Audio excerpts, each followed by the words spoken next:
Olá, meu nome é Diego e hoje o tema apresentado aqui é macro e micromoléculas. Esse foi o tema que ficou de eu apresentar o seminário. Eu vou fazer uma breve explicação para vocês. O tema que eu vou falar é macro e micromoléculas.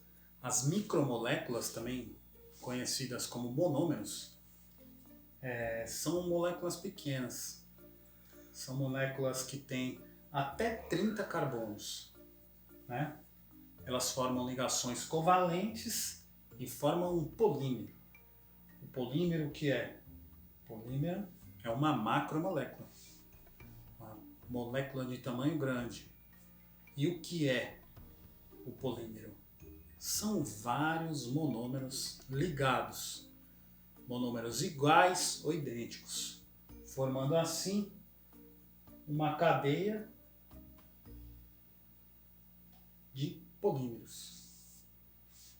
Exato, a característica deles é que eles têm mais de 30 carbonos.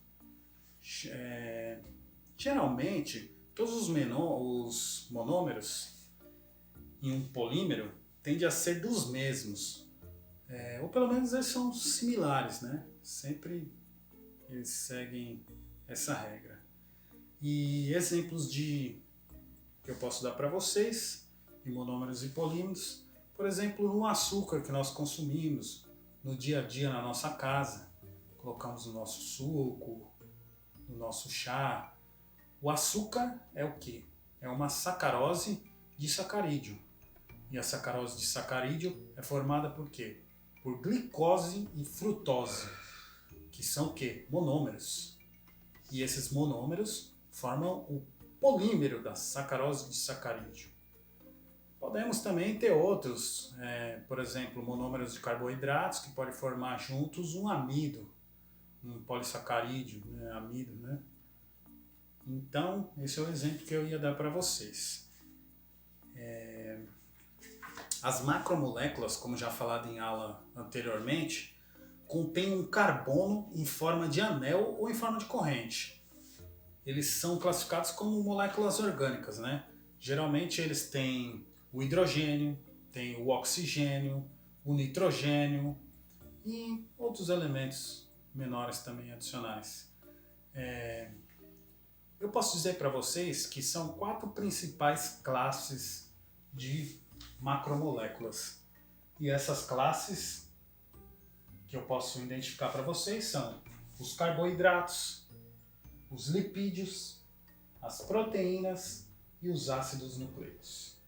Os carboidratos eu posso falar para vocês que são substâncias orgânicas, também podem ser chamados de hidratos de carbono, né? Elas se chamam assim por quê? Porque os carboidratos, para cada carbono presente, ele tem 2 hidrogênios e um átomo de oxigênio. Então o carbono, o carbo do carbono e o hidrato da água, né? Por exemplo, os açúcares como a glicose, a frutose, a sacarose, todos eles são carboidratos. São carboidratos de macromoléculas, né? E também eu posso citar outros aqui, vegetais como a celulose, amido, tem vários outros alimentos ricos em carboidratos também, né? Os lipídios. O que são os lipídios? Os lipídios são gorduras, né? Essa palavra lipídios, do grego, já diz, né? Gorduras, óleos. Ela tem uma importância fundamental no funcionamento da célula, principalmente do organismo do ser humano. Elas que constituem os óleos, gorduras animais, gorduras vegetais, podem ser encontrados em alimentos como frutas também, como por exemplo o abacate, contém ela em azeites, margarinas e outros mais, né? E nós temos também as proteínas. As proteínas elas são formadas por aminoácidos.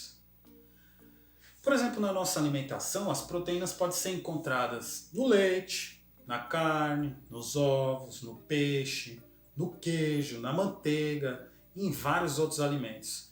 Em média, 15% do nosso corpo são proteínas. Elas são indispensáveis. São indispensáveis para as células. Elas são macromoléculas que são, como eu posso dizer assim, um resultado da união, da condensação de moléculas de aminoácido. E são aquelas que são feitas das ligações peptídicas, que é um grupo ácido de COH e um grupo básico de molécula, por exemplo, como o NH2, né, que é uma molécula de aminoácido, né?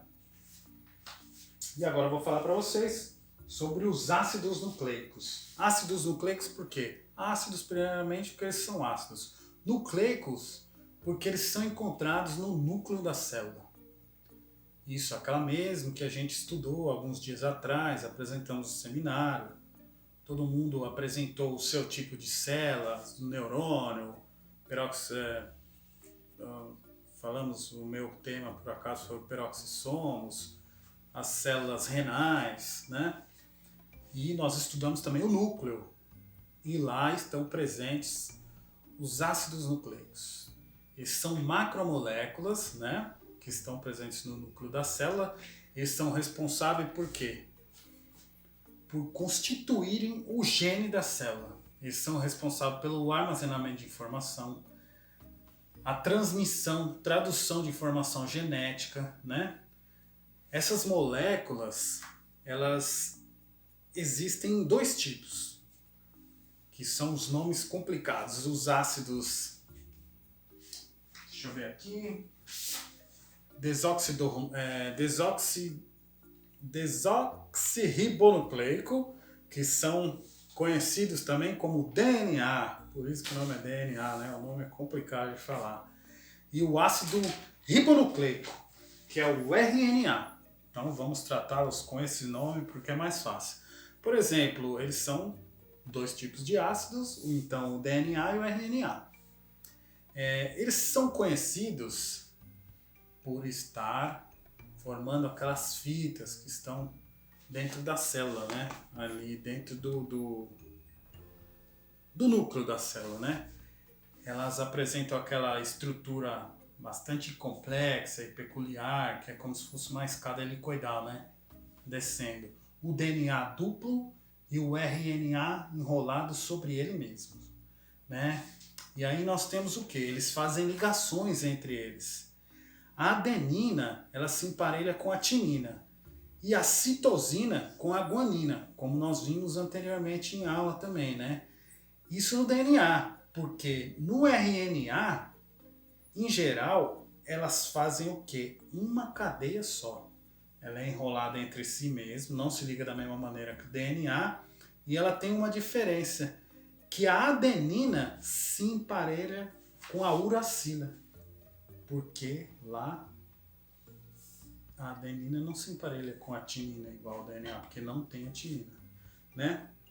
Então, essa foi a explicação breve que eu tive para vocês. E basicamente eu posso concluir que essas definições são usadas para diferenciar os agregados dos átomos, das moléculas, para classificar também nutrientes, micronutrientes, macronutrientes, vitaminas, minerais e metais, né? Os nutrientes são as moléculas que estão presentes nos organismos, né? Na célula. E as células precisam dela para sobreviver, para crescer, se reproduzir, como os animais, as plantas, que não pode sintetizar diretamente ela, né? Por exemplo, os animais obtêm os nutrientes consumindo alimentos e as plantas obtêm os nutrientes extraindo do solo, né? Então, basicamente é isso que eu ia falar para vocês. Muito obrigado a todos pela atenção e até a próxima.